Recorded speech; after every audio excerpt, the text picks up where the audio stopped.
Aram, what was that? Good news, I found a dragon. Dragons aren't real.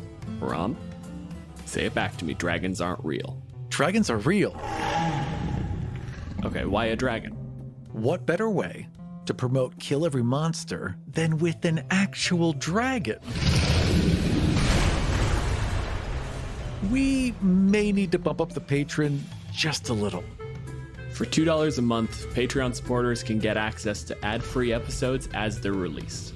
For $5, you'll get those episodes as they're edited, along with our audio DMs notes. For $10 a month, you'll get extended cutting room floor content that didn't quite make it into the episodes, and early access to upcoming Kill Every Monster adventures.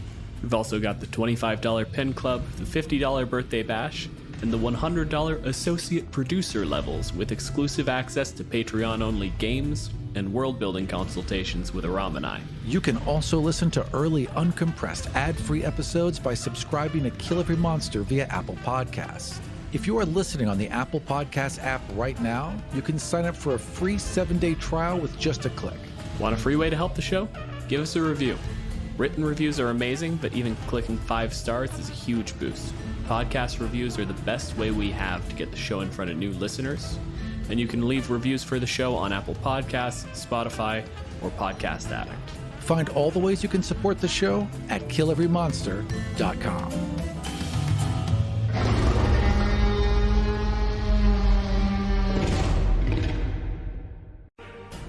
My name is Aram, and my pronouns are he, him. I'm the producer of the Dungeons & Dragons podcast, God's Fall. My name's Dylan. My pronouns are he, him, and I'm a physicist from Canada. Welcome to Kill Every Monster.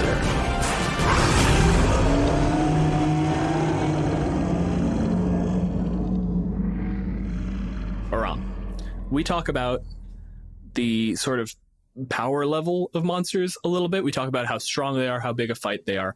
I want to talk about lethality. I'm going to qualify this. We have talked about how easy it is for a monster to take a party from full health to 0 hit points. I want to talk about 0 hit points. When does a monster do a murder? How much will a monster just go for the kill? How much will these individual creatures always go for the kill as opposed to which ones might spare a player? Yeah. And I don't think this is necessarily tied to monsterdom either, because I think this is something that's tied to strategy, the way they act a little bit. A mind flayer is no less monstrous because they spared a PC for now. Yeah. One of the sort of case studies of this is if you're fighting a pack of wolves and they're actually just wolves and they drop a party member, they're probably not going to outright kill that person on the spot, but they will immediately abandon the fight and try to drag that body out into the woods. I think that bit of behavior is an interesting thing to talk about, so that's why I pitched this episode. And this is something that I want to pull up front. This is a hypothetical discussion. Unless you have talked through with your players some degree of like, hey, this fight could be really lethal, PC death is always a big deal for the party. So taking a nothing fight and just killing them because it's what the monster would do is as shitty as the players acting like dickheads and then going, but it's what my character would do. It's all fiction, bullshitted in the moment to do what is fun for the table. If your players come across a grizzly bear in the forest, they would expect to be attacked. However, maybe the grizzly bear had just fed. Yeah. Maybe the grizzly bear was distracted. Maybe their cubs are further north and they just want to get away. How many times do you watch a video and CinemaSins is like, why wouldn't the villain just murder the hero here? Because there's an hour and a half left in the movie. Shut up. How many tables have you been at where if you told the players like the villain wiped the party and then just smugly like gave a pithy line to the paladin and kicked him in the face and then left?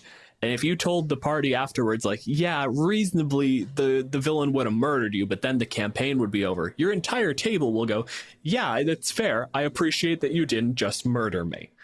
If you want to make a real villain takes risks in order for flamboyance to happen. Yes.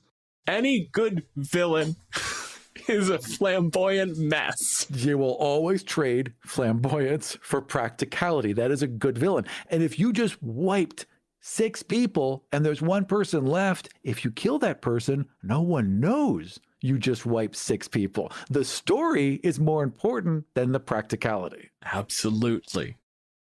I think go through this sort of monster by monster for the season. Off the top, Aram, Banshees.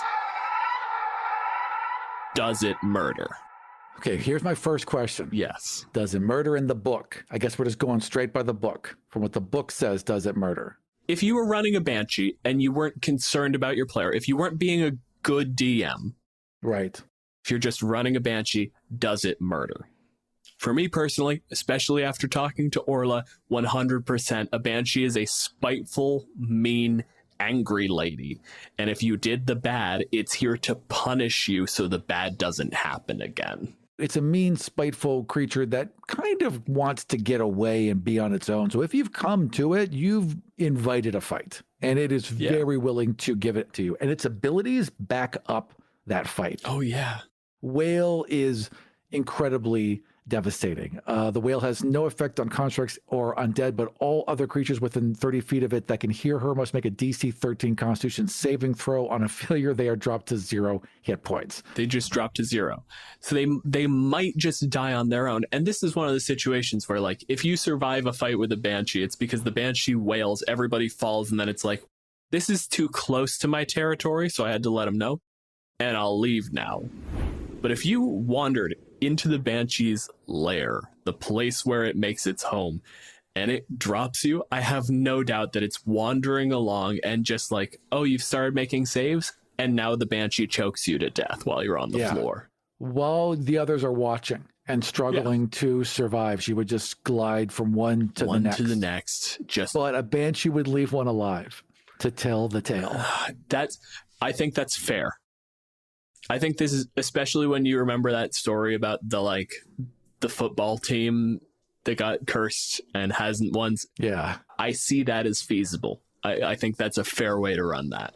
I also think that Banshees, while they could be very lethal, would be very inclined to frighten or spook, maybe not even fully reveal themselves. I really think it's a function of distance. Like, if you imagine sort of the epicenter as being the Banshee lair, there is a probability function of, like, if you're at the edge of the territory, might drop you in. If a wolf eats your face while you're unconscious, that's not my fucking problem. Out to, you are in my home, you will die. I will leave your corpse to rot in the corner. Yeah, should you even touch the front door, the pain will be excruciating. Absolutely. Because they are bitter creatures. Resentful creatures. Resentful. And resentful, bitter creatures would be really resentful if you fuck with their shit. Exactly. Number 2. Goblin. I'm saying no. I'm saying no, yes. Individually, no. Even as a group. Part of the reason we ran that goblin encounter the way we did, is because most of the time when you fight a goblin, again, assuming you're not going into its home, I think once you turn this into a full-blown personal defense issue, new cards are in play. Okay. But 9 times out of 10, a goblin has a goal it's trying to accomplish and has gotten into a fight with the PCs entirely, like, perpendicular to its goals. It doesn't care if you live or die. It's going to knock you out, then pick up the barrel it was stealing and continue running. If you get involved with ants, the ants are going to react, but they don't care. They just want to go back to being ants. Yeah. You are a perturbation in the goblin's day, and it does not care enough to murder you. Yeah, but okay. But again, that's one aspect of goblins. As we discussed in the episode, incredibly lethal. If there is a strike team of goblins that just hit and hide and hit and just keep using guerrilla tactics against you, they could wear you down they could take down any party. Yeah, they could drop the party, but we're also talking like you've run the fight too strong. The goblins have dropped the party to 0. To me, 1, if you're mid-fight and someone drops to 0, the goblins are going to move on from that person. 2, if the fight ends, everyone's on the ground. They might have an inclination to hostages, but like they're not gonna just go around and slit throats on the floor. I would agree. That's not a very goblin way. No. Whenever I think of goblins taking hostages, I just think of the scene of the Ewoks where they're all on poles and there's a big, huge party and they think one of them like might be a good guy. Yeah. I can absolutely, especially early on in the game, because this is a great way to stage the prison break, is to have 5 feet away from the cage, 2 goblins arguing about like, yeah, we have hostages. Okay, we have not actually managed to do this before. What do we do with them? What do we do with them? They're the dogs that caught the car. Yeah. We have no idea. We have hostages now. Right. This is a good thing. Who are they? Who do we contact? What do we want? We can ransom them. Who's going to pay the ransom? Somebody. We don't know who they are. Yeah. Who are you? The idea of goblins accidentally posting their own like bounty, a party wandering through town, and it's a sign of, we are goblins, we have kidnapped adventurers, please come pay the ransom for the adventurers. And the parties just take this like, okay, I guess we're gonna go free some adventurers from some goblins. Maybe it's 4 really shitty people and the goblins actually did everyone a favor. The idea of one goblin who has managed to get into charge and has a wild, just like thinks this is a pyramid scheme. Right. Like, no, the notice will lure in adventurers, and then we'll take them hostage too, and we'll hold more adventurers for ransom. The more adventurers we have to ransom, the more it will pay off when we finally let the adventurers have the hostages. They never got anyone. The sign is the first play to capture the party's just the first people who showed up, and then everything goes very poorly for them. Barring, like, obviously there are circumstances where you could motivate it, but I don't think a goblin does a murder. A goblin does a capture and a scheme. Yeah, goblins have other shit going on. They don't care if you live or die. Totally agreed on the goblin. You want to take this one? Werewolves. Werewolves are the one where I think this gets interesting because it's a big if.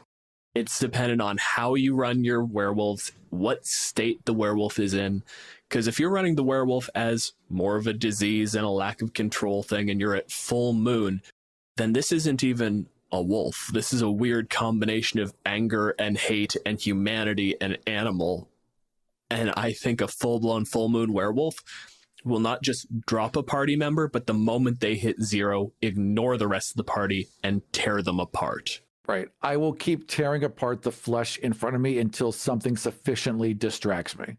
This is where I keep putting in these caveats of, unless that is very specifically the game that I am running, I would never actually do that. I'll let them distract them and he'll jump to another target. I won't punish the players, but if we're talking about them just as creatures, more than likely, yes, they would just fury kill until something was dead.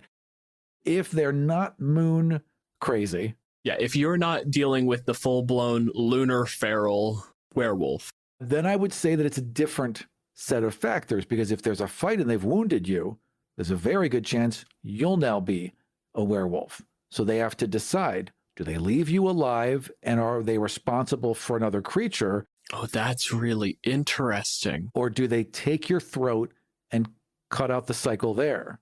When I've dropped one of the party, do I just rip out their throat, hold it up to the party and go like, are we done now? Or do I have to do it again? Which would imply, again, that they can be lethal, but can choose there's not a hesitation to, right, that there be a desire to not just murder everyone. In general, like most people are. Yeah. We're inclined to not murder everyone. End of the day, the werewolf is a person. And it's just a question of like, how to phrase this. That combination of person and animal can bring out the worst in both of them. Yeah. So you can absolutely wind up in that scenario where you're like, oh no, this werewolf is just a dude. But then once you've incorporated that wolf, like I said, a wolf might either be scared and just like be fighting for the opportunity to get out, or it might be hungry and it's just fighting until it has meat and then it leaves with the meat. But a werewolf might kill a person for the sake of doing it, or for the sake of an intimidation move, just pure power, like this is how I'm finishing the fight. But a werewolf would probably negotiate. Yeah. in general, or at least disengage. A werewolf that has enough people brain going on is going to try to find a way out. A werewolf is one of the creatures that can be sufficiently feral to just do an outright murder mid-combat. Not even after the TPK, just I'm not going to stop until this thing stops breathing.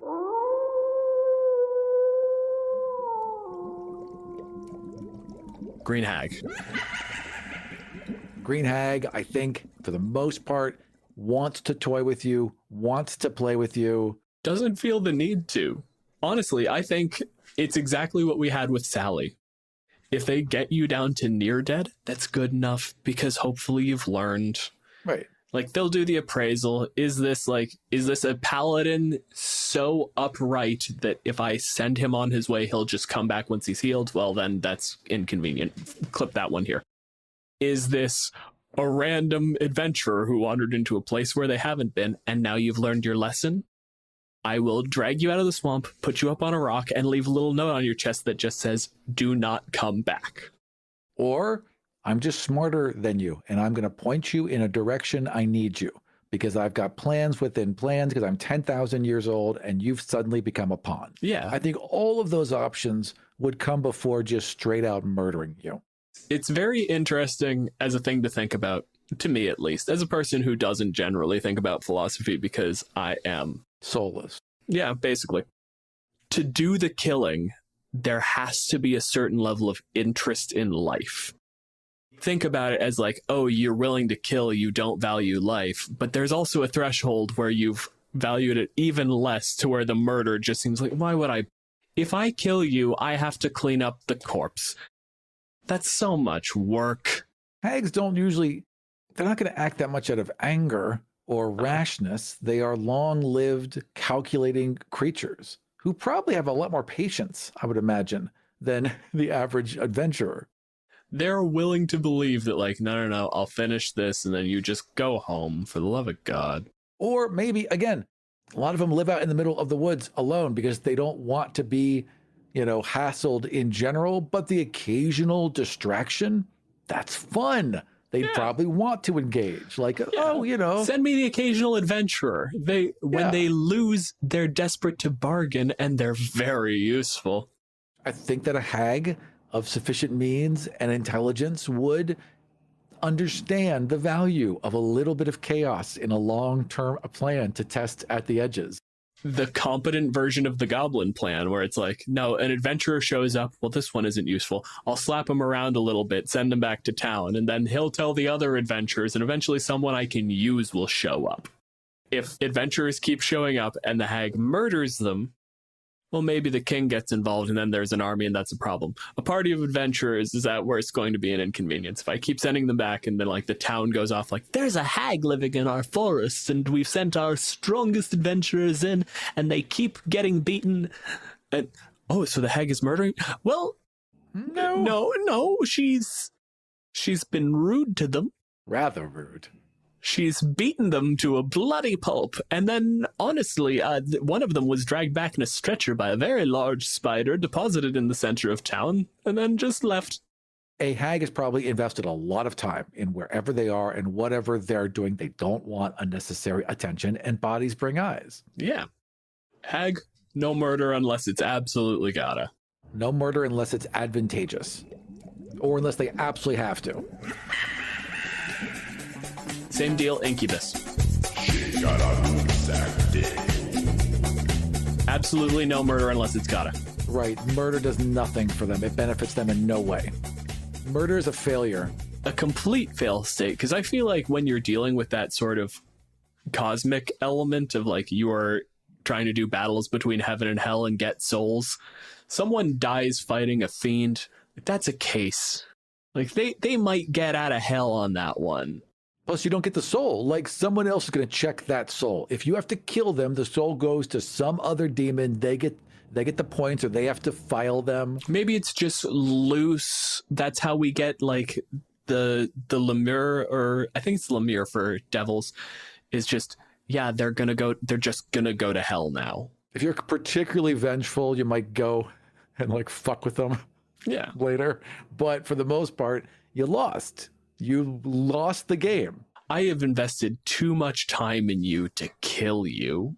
And again, as far as patience, very patient creatures. Millennia. If they die, they come back. They live eternally. Incredibly patient creatures. They may have plans that last from like the time you're 8 years old to right before your deathbed. And that's when they got you.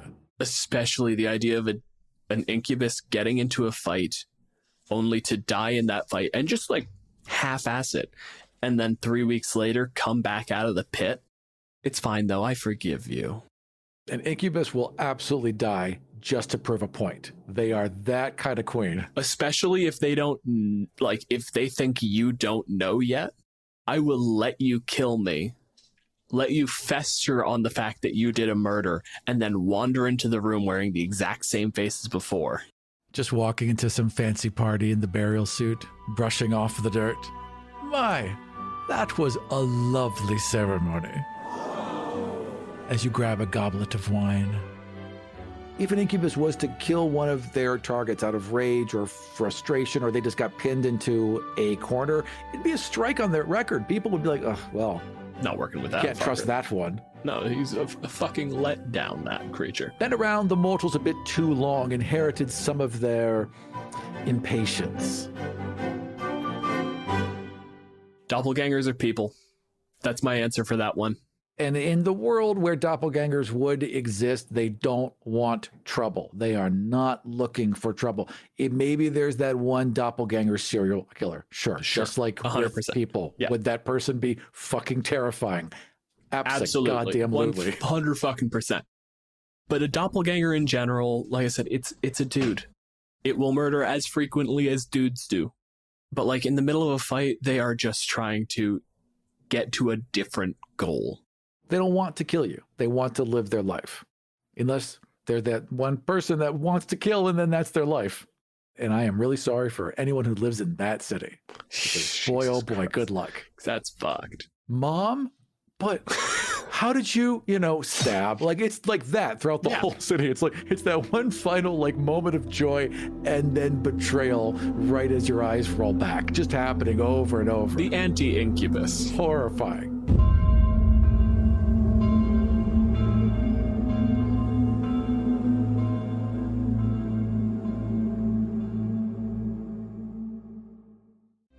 I'm Jeff Stormer, and I host Party of One, an actual play podcast focused on two-player role-playing experiences. Every week, I sit down with a friend. J.R. Goldberg. Alvaro, a.k.a. Wormtooth, formerly MC Blackwolf. Danny Costello. My name's Rich Howard. I'm Sharung Biswas. We play a two-player role-playing game. We share some laughs. An absolute blast to play. It was a delight to run my game with someone who got so into it. It was so easy to do. Seeing the creativity just blossom right in front of my eyes. Maybe a few tears. I've never had a game make me question my previously staunch moral compass. Jeff makes the greatest serial killer. And we have a really good time. It's a great way to take a chance on a new role-playing game. Truly exemplifies what is wonderful about a game with just two people driving the narrative together. You can find new episodes every Tuesday at partyofonepodcast.com.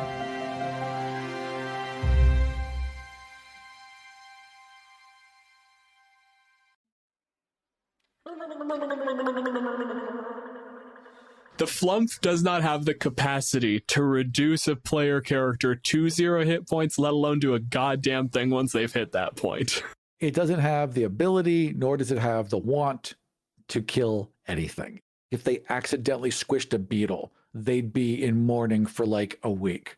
God, I hate flumps so much. These are such a bullshit creature. They're the best creatures. And if you use them right in ecology as well. We're not going to do the fucking The episode. point is, no, in no way is the flump lethal. Absolutely never. Mimics are a fun one. I think mimics 100%. They're ambush predators. They want to kill you or use you to propagate themselves. Actually, in that second case, if we're going with sort of the setup we talked about with Robert, then you're going to take coins out and leave, and you'll never find out that it was a mimic. If you know it's a mimic, that means that the mimic is trying to kill you. If a mimic has revealed itself, it's because it expects you to die. It's the whole thing of the lid slams shut and then your legs fall on the outside while it starts digesting your torso. The mimic wants you dead. You are food. It is trying to eat. Even if it's giving you its babies, it still sees you as food. Yeah, you'll hold on to them until they start trying to eat you. And then the strong ones will survive. It is a lethal creature who wants to kill you, hands down. Also, with that whole idea of like tiny rust monsters that do like sort of a coin camouflage, a mimic rust monster sort of symbiosis would definitely exist. It'd be a whole wonderful dungeon ecosystem. A mimic rust monster is an unbelievably destructive creature. You would have a fantastic little ecosystem down in a dungeon with an ooze, a mimic, and rust monsters, where they're just consuming things. All right, that's horrifying. What do we got next? Troll. I think the troll does a murder. I think the troll casually does a murder. Yeah. Because it's funny. It's the bugs still squirming, squish it. It's that sweet spot just before the hag with indifference to life. A troll is amused by your death. A troll likes to hear your skull crunch beneath its heel. It's sort of the same thing we were talking about with the... well, there's a couple of monsters that fall into this category where if the fight starts, the target shifts. A troll is not going to try to kill you from the outset. It's not sitting on the side of the road, seeing a person go by and going, you, today is your last day. Right. Now that the fight has started, we did the competition. I won the competition. That means I get to squish your head. That's the rules. And then I squish your head. Honestly, if a troll has multi-attack, then I think like if the PC gets dropped, then I might outright kill the PC and then use the second attack of the round to swing at somebody else. Again, not actually in a game, only under the specific conditions of like very specifically, I went in with the players and was like, hey, we're doing a high lethality, like the monsters are out for blood types. Don't fucking do that. Assuming we got players buy-in, right? A troll would revel in viscera. Yeah. Would enjoy swinging around entrails and bathing in blood. It's a troll, of course. It would absolutely threaten. You leave, or I will take him, and I will beat you to death with his corpse. And I would kill that guy, and then I would pick his body up and try to bludgeon another party member with it. Just have the paladin's head in your mouth. Tell them to stop fighting. He says to stop fighting. A troll would pull that shit. And I think that's honestly one of the more interesting things to do with trolls is not to finish fights, but to just get to the point where you're just like, no, I don't care. I will kill you.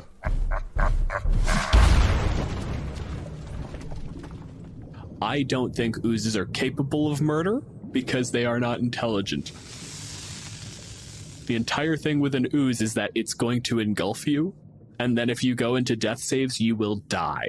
And that's it. It's just a pitcher plant. It's just feeding. Yeah. A gelatinous cube, a gray ooze, an ochre jelly, a black pudding. They're all just things that are trying to eat.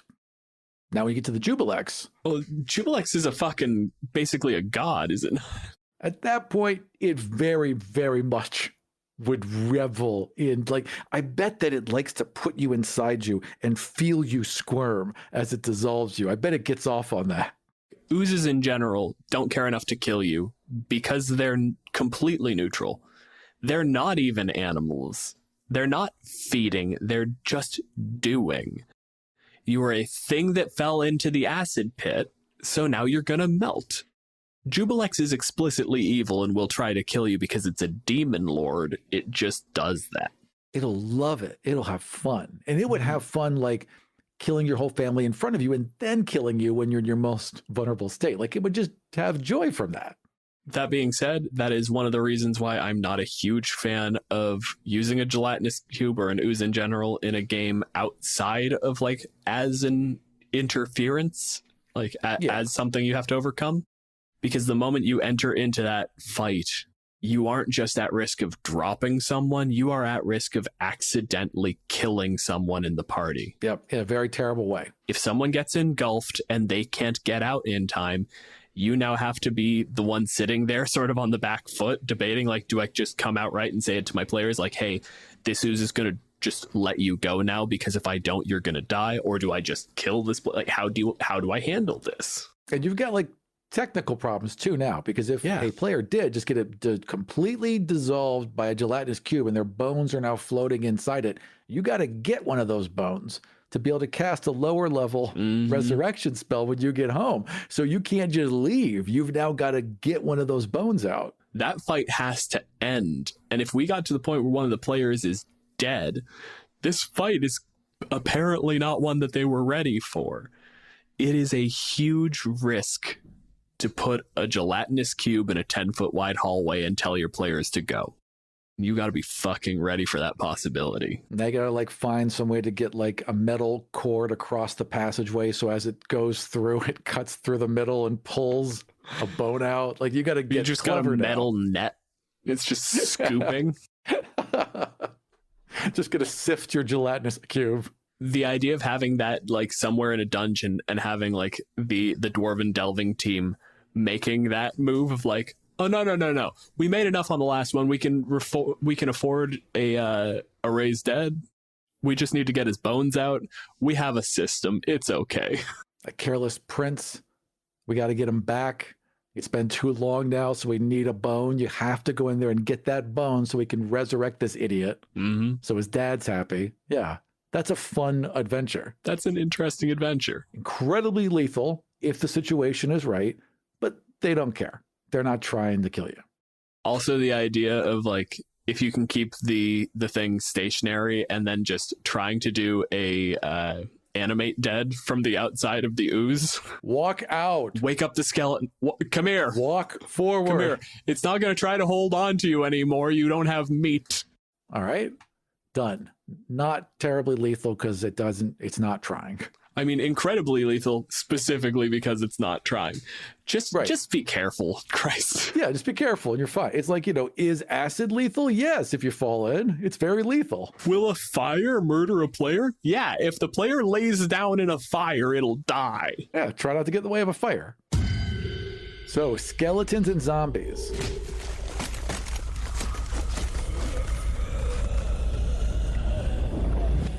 No and yes, respectively. Agreed, because the skeletons don't care. Skeletons are following orders. But the zombie very much does. If a skeleton is told, defend this place, and it knocks you unconscious, there's a very good chance that the skeleton's like, well, that's that done. And it just goes back to standing guard. Unless the skeleton's order is, kill those people.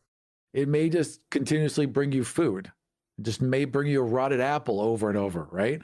But a zombie? Oh, no. A zombie is a meat machine that never sleeps, that never rests, and if it gets whiff of you, will hunt you until it consumes you. Until it becomes inconvenient to do so. Like, the moment it, like, tries to walk forward and it can't walk forward anymore, it may wander off in another direction. But if you drop, a zombie is that maximum tier of, like, it will drop you, and it will not stop.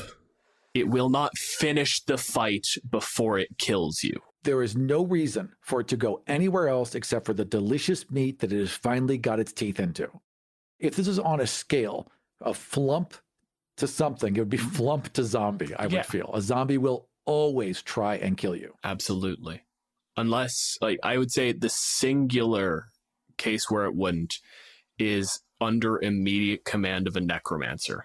Right, if it was hijacked, but you could say that for anything. Like if I cast Hold Monster, right? Yeah, suddenly Beholder's less angry if you paralyze it.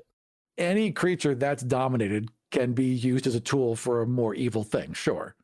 Actually, even then, having that as a way to show like a lower tier necromancer, someone who's commanding an army of undead, and it's like, good, drop them, bring them to me, and the zombie starts like tearing someone apart and they're trying to pull back. Hey, what did I say? Yeah, you can absolutely play it for comedy, or you could have something like, the vizier who's trying to overthrow the kingdom. Good, bring me the prince. And then the zombie starts eating the prince and you realize like, oh God, I have done something terrible. This is wildly out of my hands now. Wait, so they ate him. So now you got a weekend at Bernie's him until like so you have to raise him and like pass him off. This is okay. As the This is prince. okay. This is okay. I can make this work. Yeah. This is gonna be fine. We can fix it. We can fix it. He's still fresh. Okay. Shit. Someone find me a head. I need specifically a right ear and a foot. And a scarf, please? We're not fixing the throat. Just get me a scarf. Big, thick scarf. Thank God it's winter. That's a fun campaign. First of all, bonus content, people. You are welcome. These are fun campaigns. These are great ideas. Use these at your table. All right. Who's next? The vampire. Yes, 100%. Absolutely. Wants to kill you, wants to puppet you, wants to, dance you around. But below the zombie in that it will wipe the party. And then I think, honestly, same as like maybe the banshee or the hag where it might like leave someone to tell the tale. But I could imagine like having the last person on the ground, semi-conscious, eyes open, trying to make the last few death saves, trying to get up, and the vampire is just walking from person to person. Murder. Actually, you're going to be useful. Bite. Toss. Murder. I see them maybe feeding, getting amped up on blood, and leaving. Or perhaps enslaving all of them. Yeah. Like, there's other options before it just murders the whole party. So it is definitely capable of it, but it'd probably rather make toys or slaves or just ignore people. I got to the end of Curse's Strahd once. You're the first one? It got to the end, and I went all out. I dropped the party cleric, but we had a paladin who was comboing a sun sword and smites. Fun. So they had me like on my back foot. And the final decision was just, I always run Strahd the way I think everybody does. He's bored. He's doing this for his own amusement. He has no interest in dying. So it was just pick up the cleric like, this one isn't dead yet. Do you want to leave or am I finishing it? This can go either way. It's your call because you're doing quite well, better than I expected you to. And this is rather unfortunate. And I'm going to be honest with you. I'm a little bit nervous. So the question is, do you want to see if maybe you can kill me and I can definitely kill him? Or do you want to go home? All right, last one for season 1. The Deva. Devas.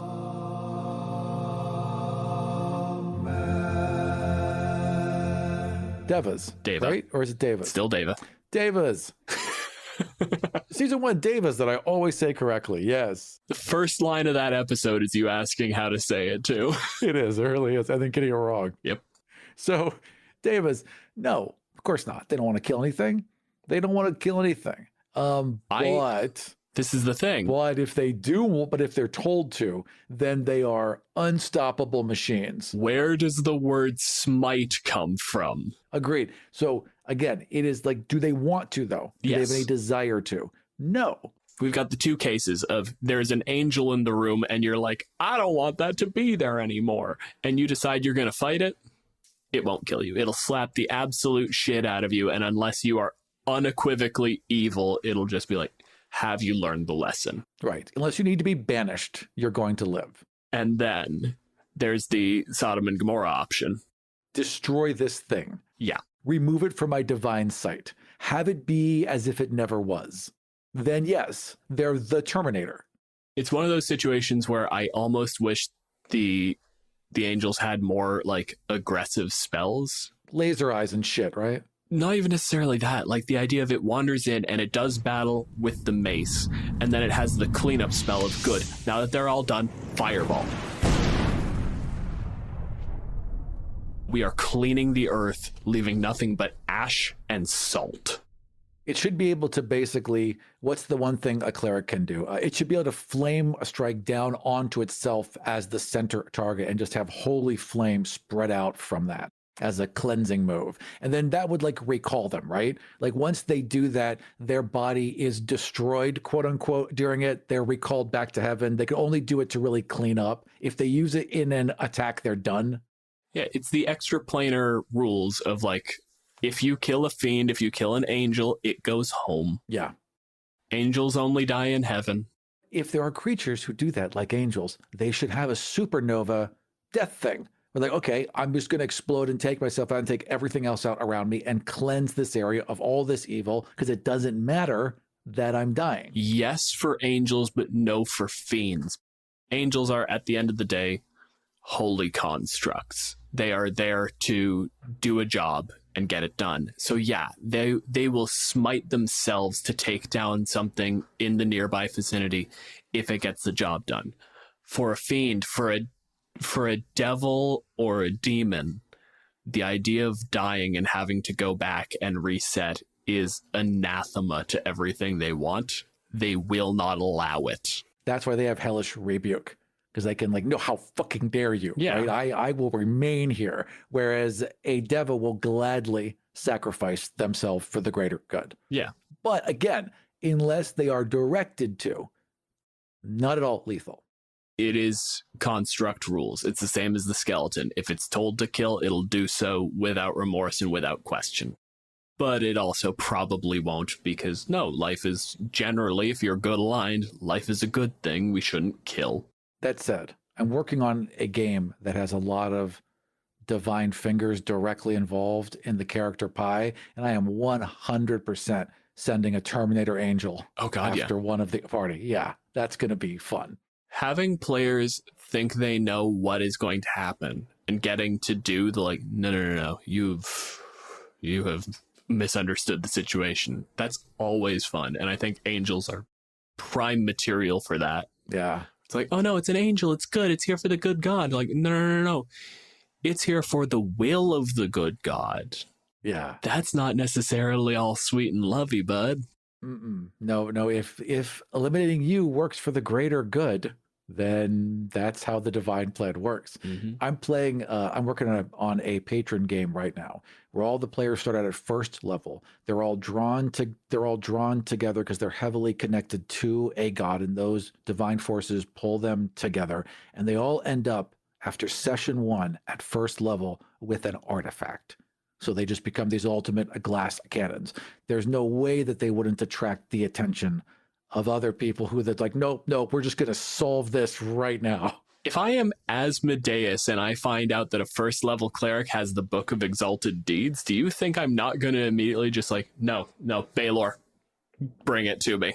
Right. And not just that, but they've got the Book of Exalted Deed. Their friend has the Eye of Venka, and like everyone's got some crazy fucking thing. If I can wipe this party and just take that all home, I win.